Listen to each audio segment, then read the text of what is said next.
बिस्मिल्लाहिर्रहमानिर्रहीम। अस्सलाम वालेकुम।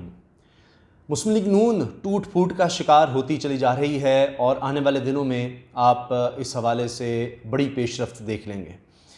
अभी हुआ ये है कि शहबाज शरीफ साहब को नीचा दिखाने की कोशिश हुई और बहुत से लोग ये कह रहे हैं, लिखा भी जा रहा है इस पर, कि मियाँ नवाज़ शरीफ ने जो तकरीर की है उसका असल हदफ मियाँ शहबाज शरीफ थे और शहबाज शरीफ साहब का पता साफ़ करना था। लेकिन बदले में शहबाज शरीफ साहब को भी बड़ा कुछ मिल गया है और उनके कैंप में और ज़्यादा लोग आ गए हैं मरीम नवाज़ के कैंप से। इस बारे में मैं आपको पूरी तफसील बताऊंगा। नवाज़ शरीफ साहब अब अगला हमला फ़ौज पर क्या करने वाले हैं, अगली चाल फ़ौज के ख़िलाफ़ क्या चलने वाले हैं, ये भी मैं आपको बताऊंगा। इसके अलावा आर्मी चीफ़ और DGISI ने बहुत ही अहम पैगाम दे दिया था हफ़्ता पहले ही अपोजिशन के रहनुमाओं को, जब मुलाकात हुई, कि जी ये इंतखाबात वाले मामले से, सियासत के मामले से फ़ौज को दूर रखा जाए और ख़ुद बुलाते हैं कि जी इलेक्शन कमीशन की तरफ से तो कुछ ऐसा करें कि ये ताकि कंट्रोवर्सी जनरेट ही ना हो। और इस मुलाकात से एक हफ़्ता पहले क्या मुलाकात हुई थी, मियाँ नवाज़ शरीफ साहब का एक ख़ास आदमी क्या पैगाम लेकर अस्करी क़यादत के पास गया था, ये भी मैं आपको बताऊंगा। और आखिर में हम बात करेंगे जनाब सलमान शहबाज के मुलाजमीन के अकाउंट से 9.5 अरब रुपया बरामद हो रहा है। सलमान शहबाज के मुलाजमीन के, चंद मुलाजमीन, और एक चपड़ासी से ही सिर्फ 2.5 अरब रुपया बरामद हो रहा है। उसके एक आदमी के अकाउंट में 2.5 अरब रुपया मौजूद है। तोशा खाना से क्या क्या कुछ ले उड़े हैं, तोहफ़ा खाना उसको कहें, नवाज़ शरीफ साहब और उनका ख़ानदान और जरदारी साहब, इसकी कुछ तफसील जो इरशाद भट्टी साहब ने भी जिस बारे में लिखा है वो मैं शामिल करूँगा। और अब बनेगा क्या, ये जो लॉन्ग मार्च है उसका क्या होगा, क्या वो हुकूमत को गिरा सकेगा, जो APC ने डिसाइड किया है, पहले जलसे जुलूस, मुजाहरे, रैलियाँ और फिर फैसला कुन लॉन्ग मार्च जनवरी में जिसका कहा जा रहा है, उसका क्या बनेगा, उस हवाले से भी मैं आपसे अर्ज़ करूँगा। सबसे पहले बात करते हैं शीन लीग के हवाले से। शेख रशीद साहब बड़ा कहते रहे और वो अब भी कह रहे हैं कि दिसंबर में बड़ी चीज़ें वाज़ेह हो जाएंगी। दिसंबर में ही, जनवरी में इन्होंने लॉन्ग मार्च का कहा है, उससे पहले दिसंबर में ही बहुत सी चीज़ें वाज़ेह हो जाएंगी। एक चीज़ तो वाज़ेह हो गई है कि नवाज़ शरीफ साहब के हवाले से, उनकी तकरीर के हवाले से सीनियर तरीन लीडरशिप के तहफ़्फ़ुज़ात थे नून लीग की, और वो मना कर रहे थे कि मियाँ नवाज़ शरीफ साहब इस तरह की तकरीर मत करें, मत करें, मत करें, आप तकरीर ही ना करें। उनको रोका गया। लेकिन नवाज़ शरीफ साहब ने कहा कि जी मैंने तो तकरीर करनी है। असल में मरीम नवाज़ साहिबा ने उनको इस बात पर कायल किया था कि नहीं, आप तकरीर करें। अब शहबाज शरीफ साहब सबसे आगे आ गए थे जिन्होंने कहा कि जी मियाँ नवाज़ शरीफ को तकरीर नहीं करनी चाहिए। पहले तो शहबाज शरीफ साहब का अब कैंप में इतने अहम तरीन लोग नहीं थे। शहबाज शरीफ अकेले मेन आदमी थे, कुछ और लोग उनके साथ थे। तो लेकिन अब उनके साथ बहुत ही अहम लोग मरीम नवाज़ के ग्रुप के से शामिल हो गए हैं।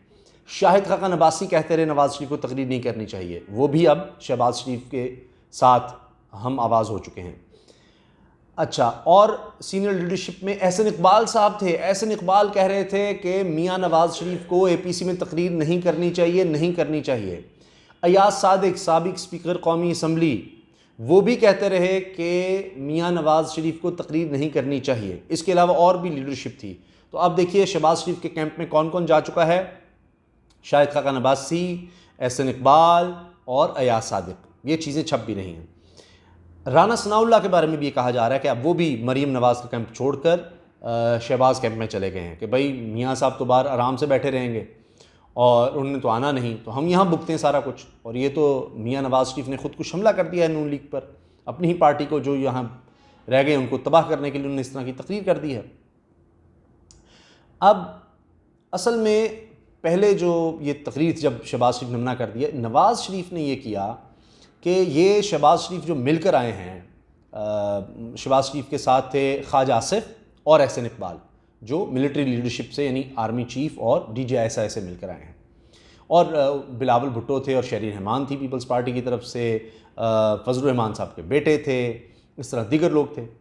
तो अब जब शहबाज शरीफ वहाँ मिलकर आ गए तो नवाज़ शरीफ कहते हैं जी मुझे कॉन्फिडेंस में नहीं लिया गया इस बारे में।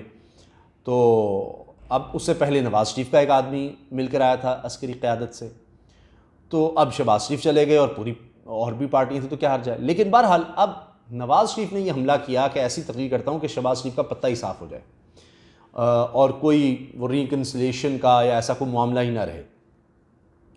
अब ये तो शहबाज शरीफ के हवाले से उनका पत्ता साफ़ करने के लिए नवाज़ शरीफ ने तकरीर कर दी, लेकिन उल्टा लेने के देने भी पड़ गए हैं। मैंने आपको बता दिया कि मरियम ने चूँकि कन्विंस किया, पहले भी चौधरी निसार जैसे लोग छोड़कर जा चुके हैं नून लीग को इसी वजह से कि ये मरियम जो है ये मरवा रही है, और उनका बड़ा वाज़ेह बयान है इस हवाले से कि जी मैं मरियम के अंडर काम नहीं कर सकता और इस तरह की बातें। तो बहरहाल अब और लीडरशिप भी इस तरह की आ रही है कि मरियम नवाज़ जो हैं ये मरवा रही हैं, गलत फैसले करवा रही हैं नवाज़ शरीफ से।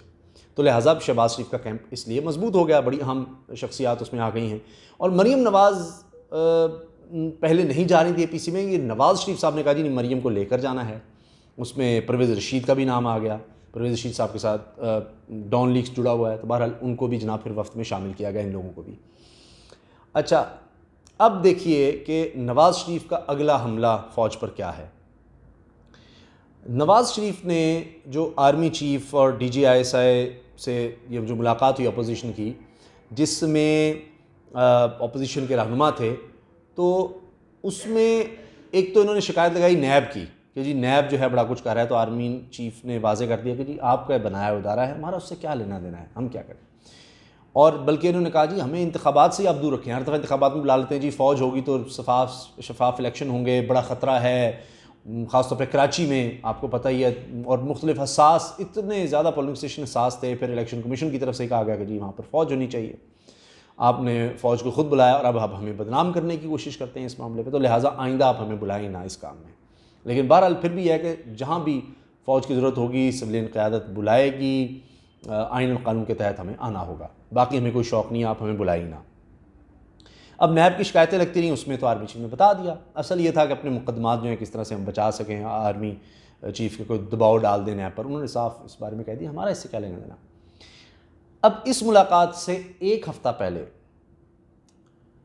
अब तलत हुसैन साहब ने ट्वीट कर दिया है कि जी एक हफ़्ता पहले नवाज़ शरीफ साहब का एक ख़ास आदमी वो जाकर मिला आर्मी चीफ़ से, और गालिबन DGISI भी इसमें थे, और जाकर वो क्या कहता है कि जी हम पर और दबाव नहीं आना चाहिए, ये नहीं होना चाहिए, वो नहीं होना चाहिए, ऐसे ना करें वैसे ना करें, ये सब बातें। तो फिर तलत हुसैन साहब कहते हैं जी ये किसी NRO के लिए नहीं था, या डील के लिए नहीं था, बकौल तलत हुसैन साहब। बहरहाल ये बात उससे वाज़े हो रही है कि जी ये जो अपोजिशन के साथ मुलाकात है आर्मी चीफ DGISI की, इससे एक हफ़्ता पहले भी नवाज़ शरीफ साहब ने एक बंदा भेजा कि जनाब कोई ख्याल करें कुछ ये वो। तो आर्मी की तरफ से बड़ा वाज़े फिर कर दिया गया कि जी ये आप धौंस धमकी नहीं चलेगी और मामला जो चल रहे हैं ऐसे ही चलेंगे, आप हम इसमें इन्वॉल्व नहीं होंगे किसी भी मामले में इस तरह से।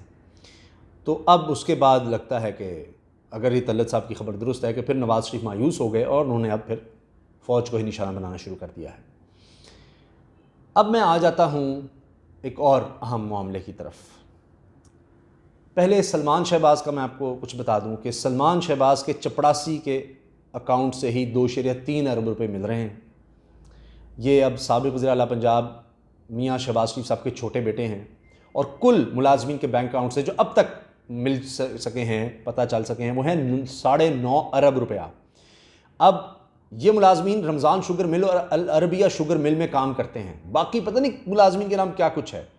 FIA ने इन अकाउंट्स की तफसीलात मुश्तरका तहकीकाती टीम को फराहम भी कर दी हैं। सलमान शहबाज के चपड़ासी मकसूद के बैंक अकाउंट में 2.3 अरब रुपये का इंकशाफ हुआ है। मकसूद चपड़ासी ने इन पैसों से 1.5 करोड़ रुपए की एक कीमती मर्सिडीज़ कार भी खरीदी, जबकि शब्बीर कुरैशी क्लर्क के अकाउंट में 1 अरब, राना वसीम के अकाउंट में 24 करोड़, इकरार के अकाउंट में 64 करोड़, तनवीरुल हक क्लर्क के अकाउंट में 52 करोड़, खिजर हयात के अकाउंट जो कि क्लर्क है उसके अकाउंट में 1.2 अरब रुपए, और इसके अलावा तौकीरुद्दीन के अकाउंट में 45 करोड़ रुपए जमा करवाए गए और कुछ रकम निकलवाई भी गई है।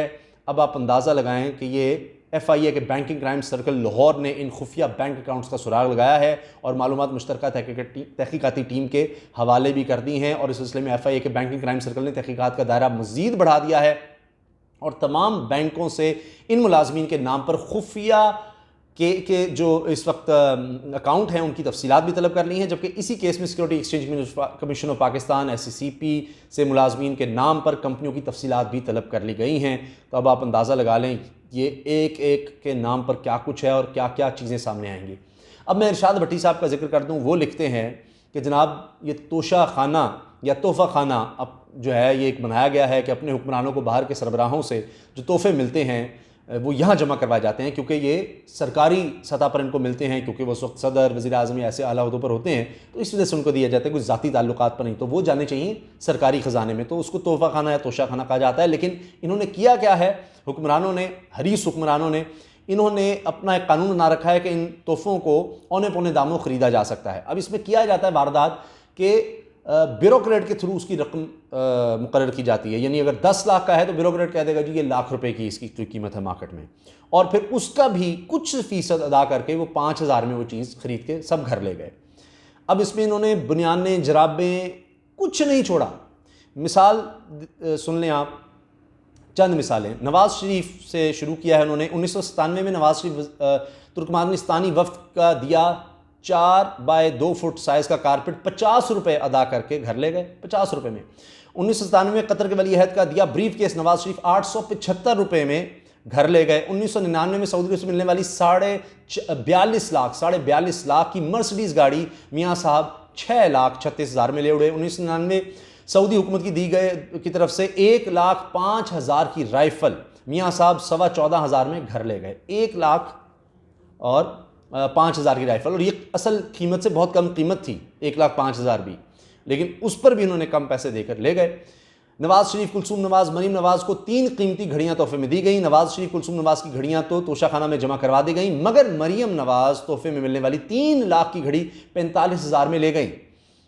अब इन तोहफ़ों की असल कीमत तो बहुत ज़्यादा है और कुछ फ़ीसद वो अदा करते हैं। मिसाल के तौर पर 10 लाख से ज़्यादा मालियत की एक घड़ी थी और इसकी कीमत लगाई गई 3 लाख रुपए, और वो भी मरीम नवाज़ उसका अदा करती हैं 45,000 रुपये। तो 10 लाख की घड़ी 45 लाख में वो ले उड़ी। अब इसी तरह से शौकत अजीज़ साहब का तो बहुत ही लंबा चौड़ा है मामला। उन्होंने भी 26 करोड़ के टीके लगाए हैं, 26 करोड़ के 1100 तोहफ़ों की 7.5 करोड़ कीमत लगवा कर 2.5 करोड़ में सब तोहफे ले गए। यानी उनकी कीमत थी 26 करोड़ और कीमत लगवाई 7 करोड़ ब्यूरोक्रेट से, और फिर 2.5 करोड़ में सब ले गए। 26 करोड़ की चीज़ें, 1100 तोहफे वो 2.5 करोड़ में ले गए। इसी तरह और भी बड़ा कुछ वो ले उड़े हैं। अच्छा, अब आ जाते हैं यूसुफ रज़ा गिलानी साहब पर। यूसुफ रज़ा गिलानी साहब ने क्या किया जी, सऊदी बादशाह ने 2011 में 18 लाख की घड़ी दी और सोने का पेन, खंजर का फ्लिंग्स तोहफे में दिए। गिलानी साहब ये सब सामान 2,83,000 में ले गए।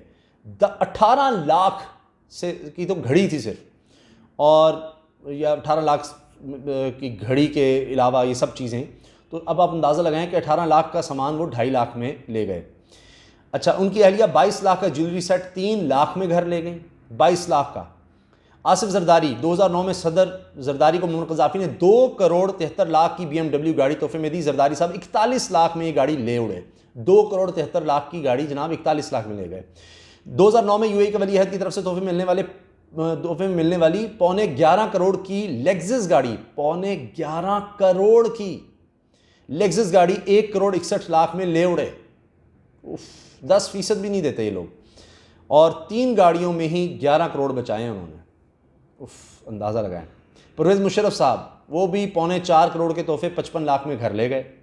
इनमें भी बेशुमार चीज़ें हैं, वक्त कम है, और मुशर्रफ साहब ने रम्सफील्ड से भी और पता नहीं किस किस से क्या क्या हासिल किया है।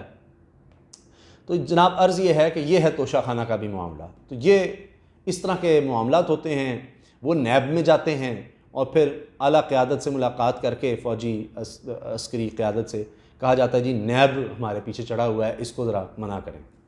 तो फिर इस तरह के मामलात की वजह से इजाज़त दीजिए। अल्लाह हाफ़िज़। पाकिस्तान ज़िंदाबाद।